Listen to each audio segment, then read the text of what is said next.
ಶ್ರೀಗುರುಭ್ಯೋ ನಮಃ. ಹರಿ ಓಂ. ದುರ್ವಾದಿಧ್ವಾಂತರವಯೇ ವೈಷ್ಣವೇಂದೀವರೇಂದವೇ ಶ್ರೀರಾಘವೇಂದ್ರ ಗುರವೇ ನಮೋತ್ಯಂತದಯಾಲವೇ.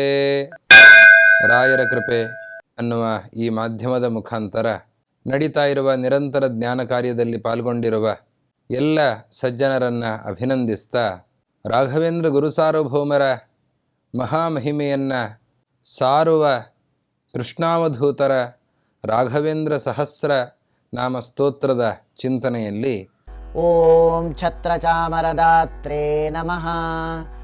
ಹಿಂದೆ ಚಾಮರದ್ವಯ ಶೋಭಿತ ಅಂತ ರಾಯರನ್ನು ಸ್ತೋತ್ರ ಮಾಡಿದ್ದಿದೆ. 2 ಚಾಮರಗಳಿಂದ ಅಲಂಕೃತರಾಗಿದ್ದಾರೆ ರಾಯರು ಅಂತ. ರಾಯರ ಎಡಬಲ ಭಾಗಗಳಲ್ಲಿ ಭಕ್ತರು ಚಾಮರವನ್ನು ಹಿಡಿದು ಬೀಸ್ತಾ ಇದ್ದಾರೆ. ವೇದಾಂತ ಸಾಮ್ರಾಜ್ಯಕ್ಕೆ ಅಧಿಪತಿಗಳಾಗಿದ್ದಾರೆ ರಾಯರು ಅಂತ ಹೇಳಿ ಅವರನ್ನು ವಂದಿಸ್ತಾ ಇದ್ದಾರೆ ಅನ್ನೋ ವಿಷಯ ಬಂದಿದೆ. ಅವರು ಅನೇಕ ಅವತಾರಗಳಲ್ಲಿ ಪ್ರಹ್ಲಾದರಾಗಿ, ವ್ಯಾಸರಾಜರಾಗಿ, ಅರಸರಾಗಿ ಮೆರೆದಿದ್ದಾರೆ ಅಂತನ್ನುವ ಅಭಿಪ್ರಾಯದಿಂದಲೂ ಕೂಡ ಚಾಮರದ್ವಯ ಶೋಭಿತ ಅಂತ ಹೇಳಿದ್ದಿದೆ. ಇಲ್ಲಿ ಅದರ ಮುಂದಿನ ಹಂತವನ್ನು ಕೃಷ್ಣಾವಧೂತರು ಹೇಳ್ತಾರೆ, ಛತ್ರ ಚಾಮರ ದಾತಾಚ ಅಂತ. ಅವರು ಛತ್ರ ಚಾಮರಗಳಿಂದ ಅಲಂಕೃತರಾದದ್ದು ಮಾತ್ರ ಅಲ್ಲ, ಅವರು ಇನ್ನೊಬ್ಬರಿಗೆ ಛತ್ರ ಚಾಮರಗಳನ್ನು ನೀಡ್ತಾ ಇದ್ದಾರೆ ಅಂತ. ಅದರ ಅಭಿಪ್ರಾಯ, ಯಾರು ರಾಯರ ಬಳಿಗೆ ಬರ್ತಾರೆ, ರಾಯರ ಸೇವೆಯನ್ನು ಮಾಡ್ತಾರೆ, ಅವರು ಅರಸರಾಗಿ ಮೆರೀತಾರೆ ಅಂತ. ಆಳಾಗಿ ಬಂದವರು ಅರಸರಾಗಿ ಹೋಗ್ತಾರೆ ಅಂತ. ಇದು ರಾಯರ ಮಹಿಮೆ.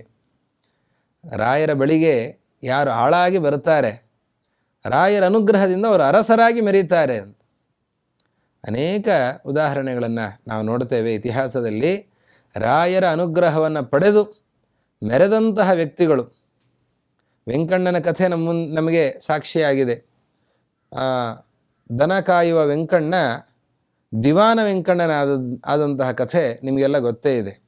ಅದು ರಾಯರ ಅನುಗ್ರಹದಿಂದ, ರಾಯರ ಮಹಿಮೆಯಿಂದ ಅವನು ದಿವಾನ ಪದವಿಯನ್ನು ಹೊಂದಿದ್ದಾನೆ. ಅವನಿಗೆ ಆ ರಾಜವೈಭವಗಳೆಲ್ಲವೂ ಕೂಡ ದೊರೆತಿವೆ. ಹಾಗೆ ಅನೇಕರಿಗೆ ಅನುಗ್ರಹವನ್ನು ಮಾಡಿದ್ದಾರೆ. ಛತ್ರ ಚಾಮರ ದಾತ, ಛತ್ರ ಮತ್ತು ಚಾಮರಗಳನ್ನು ನೀಡುತ್ತಾರೆ. ಛತ್ರ ಚಾಮರಗಳನ್ನು ನೀಡುತ್ತಾರೆ ಅಂತನ್ನೋದರ ಅಭಿಪ್ರಾಯ, ರಾಯರ ಅನುಗ್ರಹದಿಂದ ಒಬ್ಬನು ಅರಸನಾಗಿ ಉಳಿತಾನೆ, ಆಳಾದವನು ಅರಸನಾಗ್ತಾನೆ. ಅದು ಮಾತ್ರ ಅಲ್ಲ, ಇನ್ನೂ ವ್ಯಾಪಕವಾದ ಅರ್ಥವನ್ನು ನಾವು ನೋಡುವಾಗ ಉನ್ನತ ಸ್ಥಾನವನ್ನು ಹೊಂದುತ್ತಾನೆ ಅನ್ನುವ ಅಭಿಪ್ರಾಯ ಛತ್ರ ಚಾಮರ ದಾತ ಅನ್ನೋದರಲ್ಲಿದೆ. ಇದ್ದದ್ದು ಉಳಿಬೇಕು ಅಂತಾದರೂ ಕೂಡ ರಾಯರ ಅನುಗ್ರಹ ಬೇಕು. ಒಬ್ಬ ರಾಜ, ತಂಜಾಪುರದಲ್ಲಿ ರಾಜ ವಿಜಯರಾಘವ ನಾಯಕ ಅಂತ. ಅವನು ಚೆನ್ನಾಗಿ ರಾಜ್ಯ ಪರಿಪಾಲನೆ ಮಾಡ್ತಾ ಇದ್ದಾನೆ.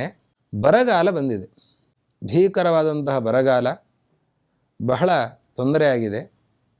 ಊರಿನವರಿಗೆಲ್ಲ ತುಂಬ ತೊಂದರೆಯಾಗಿದೆ.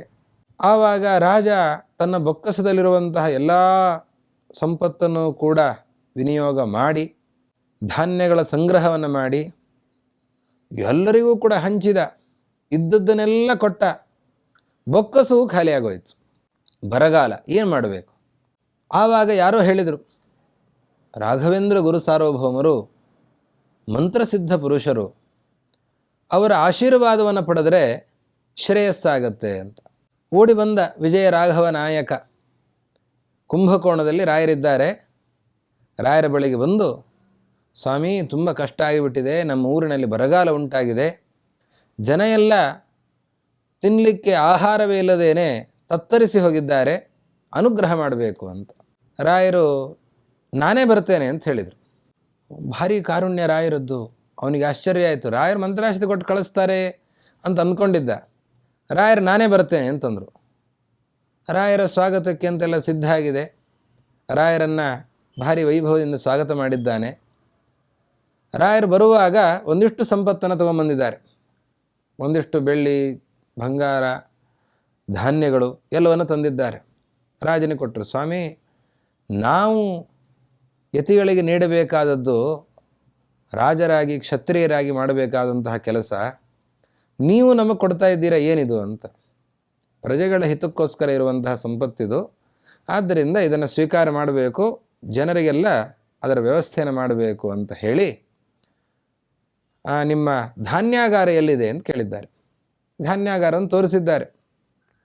ಧಾನ್ಯಾಗಾರವನ್ನು ತೋರಿಸಿದ ಮೇಲೆ ರಾಯರು, ನಾನು ಇಲ್ಲಿರ್ತೇನೆ, ಯಾರೂ ಕೂಡ ನನಗೆ ಮಧ್ಯದಲ್ಲಿ ತೊಂದರೆಯನ್ನು ಕೊಡಬಾರದು ಅಂತ ರಾಯರು ಹೇಳಿದ್ದಾರೆ. ಆ ಧಾನ್ಯಾಗಾರದಲ್ಲಿ 3 ದಿವಸ ರಾಯರು ಜಪ ಮಾಡಿದ್ದಾರಂತ. ಧ್ಯಾನವನ್ನು ಮಾಡಿದ್ದಾರೆ, ಜಪವನ್ನು ಮಾಡಿದ್ದಾರೆ 3 ದಿವಸ. 4ನೇ ದಿವಸಕ್ಕೆ ಧಾನ್ಯಾಗಾರ ತುಂಬ ಸಂಪತ್ತು, ಧಾನ್ಯಗಳು ಯಥೇಚ್ಛವಾಗಿ ಧಾನ್ಯ ಸಂಪತ್ತು, ಧಾನ್ಯದ ಮಳೆಯಾದಂತೆ ಆಗಿದೆ. ಇಡೀ ಊರಿಗೆ ಅನೇಕ ದಿನಗಳ ಕಾಲ ಭೋಜನದ ವ್ಯವಸ್ಥೆ ಆಗುವಷ್ಟು ಸಂಪತ್ತು ಅಲ್ಲಿ ಪ್ರಾಪ್ತ ಆಗಿದೆ. ಇದು ರಾಯರ ಮಹಿಮೆ. ರಾಜ ಅರಸನ ಆಸನದಲ್ಲಿ ನಾನು ಹೇಗೆ ಕೂತ್ಕೊಳ್ಳಿ, ಇವತ್ತು ಪ್ರಜೆಗಳ ರಕ್ಷಣೆಯನ್ನು ಮಾಡಲಿಕ್ಕಾಗ್ತಾ ಇಲ್ಲ ನನಗೆ ಅಂತ ಗೊಂದಲದಲ್ಲಿದ್ದ. ಇಡೀ ಊರಿಗೆ ಬೇಕಾದಷ್ಟು ಸಂಪತ್ತನ್ನು ನೀಡಿ ರಾಜನನ್ನು ಭದ್ರವನ್ನಾಗಿ ಮಾಡಿದವರು ರಾಯರು. ಹೀಗಾಗಿ ಛತ್ರ ಚಾಮರ ದಾತ ಅಂದರೆ ಅವರು ಮಾತ್ರ ಅಲಂಕೃತರಾದವರಲ್ಲ, ಅವರು ಇನ್ನೊಬ್ಬರಿಗೂ ಕೂಡ ಆ ವೈಭವವನ್ನು ನೀಡಿದವರು, ಅವನು ಅರಸನಾಗಿ ಮೆರೆಯುವಂತೆ ಅನುಗ್ರಹ ಮಾಡಿದಂತಹ ಮಹಾನುಭಾವರು ರಾಯರು ಅನ್ನುವ ಕಥೆಯನ್ನು ನಾವು ಇತಿಹಾಸದಲ್ಲಿ ನೋಡ್ತಾ ಇದ್ದೇವೆ. ಅಂತಹ ಮಹಾಮಹಿಮೆ ರಾಯರದ್ದು. ಛತ್ರ ಚಾಮರ ದಾತಾಚ ಅಂತ ರಾಯರನ್ನು ಕೃಷ್ಣಾವಧೂತರು ವಂದಿಸ್ತಾ ಇದ್ದಾರೆ. ಆ ನಾಮದಿಂದ ಇನ್ನೊಂದು ಛತ್ರ ಚಾಮರ ದಾತ ಅಂತಂದರೆ ಕೇವಲ ರಾಜನಿಗೆ ರಾಜನನ್ನು ಮಾಡ್ತಾರೆ ಅಂತ ಮಾತ್ರ ಅರ್ಥ ಅಲ್ಲ, ರಾಜನಿಗೆ ರಾಜವೈಭವವನ್ನು ತಂದು ಕೊಡ್ತಾರೆ ಅಂತ ಮಾತ್ರ ಅರ್ಥ ಅಲ್ಲ. ಛತ್ರ ಚಾಮರ ಅಂತ ಅನ್ನೋದು ವೈಭವದ ಸಂಕೇತ. ವೈಭವವನ್ನು ನೀಡ್ತಾರೆ, ರಾಯರ ಸೇವೆಯನ್ನು ಮಾಡಿ ವೈಭವವನ್ನು ಭಕ್ತರಾದವರು ಹೊಂದುತ್ತಾರೆ ಅನ್ನುವ ಅರ್ಥವೂ ಕೂಡ ಛತ್ರ ಚಾಮರ ದಾತ ಅನ್ನುವಲ್ಲಿದೆ. ರಾಯರ ಸೇವೆಯನ್ನು ಮಾಡಿ ಅತ್ಯಂತ ಬಡವರಾದ ವ್ಯಕ್ತಿಗಳು ಶ್ರೀಮಂತರಾದದ್ದು, ಅತ್ಯಂತ ಕೆಳಗಿನ ಮಟ್ಟದಲ್ಲಿರುವವರು ಉನ್ನತ ಸ್ಥಾನಕ್ಕೆ ಏರಿದ್ದು, ಅದನ್ನು ನಾವು ಸಾಕಷ್ಟು ನೋಡ್ತಾ ಇದ್ದೇವೆ. ಹಿಂದಿನ ಕಾಲದಲ್ಲಿಯೂ ಆಗಿದೆ, ಇವತ್ತಿಗೂ ಕೂಡ ಅನೇಕರು ರಾಯರ ಸೇವೆಯನ್ನು ಮಾಡಿ ಔನ್ನತ್ಯವನ್ನು ಹೊಂದದ್ದನ್ನು ಕಾಣ್ತಾ ಇದ್ದೇವೆ. ಆದ್ದರಿಂದ ಛತ್ರ ಚಾಮರ ದಾತ ಅಂತಂದರೆ ಭಕ್ತರಿಗೆ ವೈಭವವನ್ನು ನೀಡುವಂಥವರು, ರಾಯರು ವೈಭವವನ್ನು ನೀಡುವಂಥವರು ಅಂತ ಅಭಿಪ್ರಾಯದಲ್ಲಿ ಛತ್ರ ಚಾಮರ ದಾತಾಚ ಎಂಬುದಾಗಿ ಕೃಷ್ಣಾವಧೂತರು ರಾಯರನ್ನು ಕೊಂಡಾಡ್ತಾ ಇದ್ದಾರೆ. ಮುಂದಿನ ನಾಮದ ಅರ್ಥ ಚಿಂತನೆಯನ್ನು ಮುಂದೆ ಮಾಡೋಣ. ಶ್ರೀ ಗುರು ಮಧ್ವೇಶ ಅರ್ಪಣಮಸ್ತು.